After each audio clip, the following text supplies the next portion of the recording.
Hello friends, my name is Kajal और आप सभी का स्वागत है मेरे चैनल पर। और आज की इस वीडियो में हम डिस्कस करने वाले हैं यूपीडीएलएड सेकंड सेमेस्टर हिंदी क्लासेस। ठीक है, और आज का जो टॉपिक रहेगा वो रहेगा क्रिया। इसके पहले हमने संज्ञा सर्वनाम टॉपिक डिस्कस किया है। अगर आपने प्रीवियस वीडियोज़ नहीं देखा है तो मैंने प्लेलिस्ट बना दिया, आप वहाँ से जाकर देख सकते हो। ठीक है, तो सबसे पहले आप यहाँ देख सकते हो क्रिया किसे कहते हैं। तो वाक्य में जिस शब्द से किसी कार्य के करने या होने की जानकारी हो उसे क्रिया कहते हैं। जैसे कि वह जाता है, तो जाना क्या है? क्रिया है। ठीक है, वह गाता है, गाना क्या है? क्रिया है। खाना आप सभी को पता भी है। जैसे कि नहाना, बैठना, लिखना, ये सभी क्या है? क्रिया है या फिर कार्य है। क्रिया वाक्य के अंत में आती है। ठीक है, क्रिया के बिना वाक्य का अर्थ ही पूरा नहीं होता। एक वाक्य में एक क्रिया अवश्य होती है, कुछ वाक्यों में एक से अधिक क्रियाएं भी होती हैं। अब देखिए, सबसे मेन इंपॉर्टेंट है ना कि आप इसका डेफिनेशन याद कर लीजिए। तो डेफिनेशन यही होता है कि वाक्य में जिस शब्द में किसी कार्य के करने या होने की जानकारी उसे क्रिया कहते हैं। अब क्रिया के भेद कितने होते हैं? तो क्रिया के जो भेद होते हैं वो दो आधार पर किए जाते हैं। फर्स्ट कर्म के आधार पर और दूसरा रचना या प्रयोग के आधार पर। ठीक है, क्रिया के दो भेद होते हैं, कर्म के आधार पर या रचना या प्रयोग के आधार पर। ये क्लियर हो गया। अब देखिए, कर्म के आधार पर क्रिया के भेद। तो कर्म के आधार पर क्रिया के भेद कौन कौन से हैं? तो कर्म के आधार पर क्रिया के निम्नलिखित भेद है। फर्स्ट जो आपने पढ़ा भी होगा, सकर्मक क्रिया। तो जिस क्रिया के लिए कर्म की आवश्यकता होती है, क्लियर, जिस क्रिया के लिए कर्म की आवश्यकता होती है उसे सकर्मक क्रिया कहते हैं। मतलब जिस क्रिया के लिए कर्म होना जरूरी है उसे हम सकर्मक क्रिया कहते हैं। ऐसी क्रियाओं का प्रभाव कार्य पर पड़ता है, जैसे कि मंजरी किताब पढ़ती है। ठीक है, तो देखिए, जो आपका कर्म है वो क्या है? किताब, और क्रिया क्या कर रही है? मतलब पढ़ रही है। तो मंजरी किताब पढ़ रही है। मंजरी क्या पढ़ती है? मंजरी किताब पढ़ती है। तो अतः किताब कर्म है और पढ़ना क्या है? सकर्मक क्रिया है।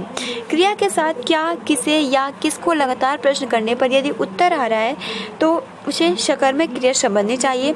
उत्तर न आने पर क्रिया अकर्मक होगी। कर्ता के साथ यदि ने का प्रयोग हो तो क्रिया सकर्मक हो जाती है।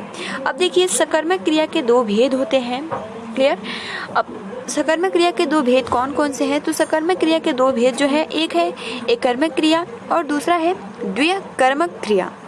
एक क्रमक क्रिया क्या होती है? तो जिस वाक्य में क्रिया का एक ही कर्म हो उसे एक क्रमक क्रिया कहते हैं। जैसे कि राधिका गाना गा रही है। ठीक है, तो आप देख सकते हो कि एक ही है। ठीक है, एक ही कर्म है। क्या है? गाना कर्म है और गा रही है मतलब क्रिया है। इसमें गाना क्या है? कर्म है, यहाँ बताया भी। अब देखिए, द्विकर्मक क्रिया में, तो द्विकर्मक क्रिया में जैसे दो कर्म होगा। ठीक है, द्विकर्मक क्रिया, जिस क्रिया का फल दो कर्मों पर पड़ता है उसे द्विकर्मक क्रिया कहते हैं। जैसे कि ग्वाला गाय से दूध दुहता है।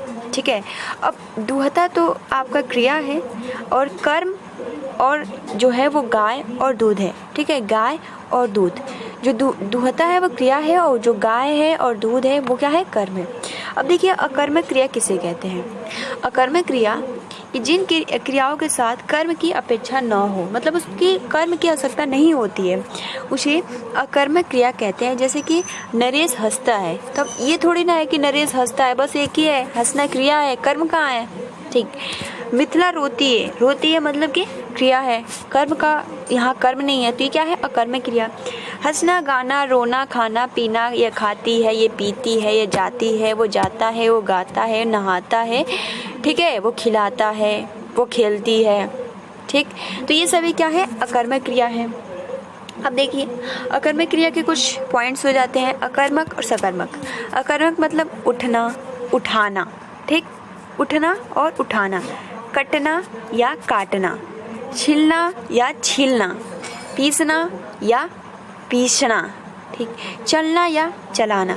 मतलब सिंपल इसका अर्थ यही होता है कि किसी दूसरे के द्वारा ये करवाया जाता है। जैसे कि उठाना, काटना, छीलना, पीसना, चलाना। अब देखिए, उठना, कटना, छीलना, पीसना, चलना।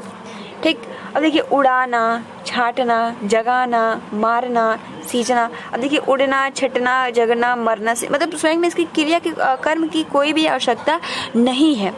इस तरीके से ये अकर्मक और सकर्मक में भेद हो जाते हैं। अब देखिए रचना या प्रयोग के आधार पर क्रिया के दो भेद होते हैं। तो देखिए अभी जो था वो कर्म के आधार पर था। अब देखिए रचना के आधार पर, रचना या प्रयोग के आधार पर क्रिया के जो भेद हैं, ठीक है, ज़्यादातर अकर्मक और सकर्मक क्रिया पूछता है। तो देखिए इसमें क है सामान्य क्रिया, मूल क्रिया, जहाँ वाक्य में केवल एक ही क्रिया का अकेले प्रयोग हो, जैसे कि मीरा बहुत रोई। ठीक है, ये कह रहा है कि जहाँ वाक्य में केवल एक क्रिया का अकेले प्रयोग हो, जैसे मीरा रोई, बहुत रोई। रोई क्या है? क्रिया के साथ कोई अन्य पद नहीं है। क्या है? रोई, और कुछ नहीं है। देखिए संयुक्त क्रिया, जिस क्रिया में मुख्य क्रिया के साथ अन्य पद भी प्रयुक्त हो, जैसे कि वह किताब पढ़ चुका। ठीक है, वह किताब पढ़ चुका, तो आप देख सकते हो चुका भी है और पढ़ भी लिया है। अब देखिए प्रेरणात्मक क्रिया, तो जब कर्ता स्वयं कार्य न करके दूसरे को कार्य करने के लिए प्रेरित करता है, उस क्रिया को प्रेरणात्मक क्रिया कहते हैं। ठीक है, जैसे इसके दो रूप होते हैं, प्रत्यक्ष और अप्रत्यक्ष। जैसे कि अगला है आपका नाम धातु क्रियाएं। ठीक है, तो संज्ञा सर्वनाम विशेषण से बनने वाली क्रियाओं को नाम धातु कहते हैं। जैसे संज्ञा से जैसे हाथ क्या है? संज्ञा है, और इसका हम क्रिया बना देते हैं हथियाना। सर्वनाम क्या है आपका? जैसे कि किसी संज्ञा के स्थान पे बोलते हैं, तो हम इसे क्रिया भी बना सकते हैं, अपनापन। गर्म क्या है? विशेषण है, क्रिया बना देंगे तो उसका हो जाएगा गरमाना। क्लियर? अब देखिए पूर्वकालिक क्रिया क्या होता है, तो मुख्य क्रिया से पहले आने वाली क्रिया को पूर्वकालिक क्रिया कहते हैं। जैसे वह हाथ मुंह धोकर खाने बैठ गई। ठीक है, कह रहा है कि मुख्य क्रिया से पहले आने वाली क्रिया को पूर्वकालिक क्रिया कहते हैं। मतलब मेन जो क्रिया होता है उसके पहले, जैसे कि हाथ मुंह धोकर, अभी खाने बैठी नहीं तो हाथ मुंह, ठीक है, जैसे वह हाथ मुंह धोकर खाने बैठ गए, तो आप यहाँ देख सकते हो खाने से पहले क्या है? अब क्रिया आ चुका है, हाथ मुंह धोकर खाने बैठ गए। इसमें धोकर का प्रयोग पूर्वकालिक क्रिया है, मतलब पहले आ चुका है। प्रशिक्षक क्रिया के बारे में बच्चों को पूर्णतः जानकारी देने के बाद विभिन्न गतिविधियों द्वारा मूल्यांकन कर सकते हैं। अब देखिए कुछ गतिविधि अपनाया गया है, जैसे कि बच्चों को फ्लैश कार्डों के माध्यम से सिखाना अच्छा लगता है। कक्षा को छोटे छोटे समूहों में बांट दें। आप संज्ञा सर्वनाम एवं क्रिया शब्दों के पर्याप्त मात्रा में फ्लैश कार्ड तैयार रखें और सभी समूहों में फ्लैश कार्ड वितरित कर वाक्य बनाएं, जैसे कि मछली तैरती है। ठीक है, ये क्या है आपका? अकर्मक है, ना कि सकर्मक। इसमें कोई भी कर्म नहीं है। बच्चे एक शब्द संज्ञा सर्वनाम को अनेक क्रियाओं से जोड़कर अधिक से अधिक वाक्य बना सकते हैं, जैसे कि विवेक सोता है, विवेक खाता है, विवेक हंसता है, विवेक पढ़ता है, विवेक जाता है। क्लियर? तो ये कुछ पॉइंट्स थे। ठीक है, अब इसमें कुछ ज़्यादा आपको डिस्कस करने की जरूरत नहीं है। बस आज की इस वीडियो में इतना ही, कल हम विशेषण डिस्कस करेंगे। तो गाइस आज के लिए इतना ही। आप अपना अच्छे से प्रिपरेशन करते रहिए, और अगर आपने प्रीवियस वीडियोस नहीं देखा है तो आपको प्लेलिस्ट में मिल जाएगा। अभी हम 8 बजे मिलेंगे, ठीक है, फर्स्ट सेमेस्टर क्लासेस के साथ। तब तक के लिए thanks for watching, take care and best of luck.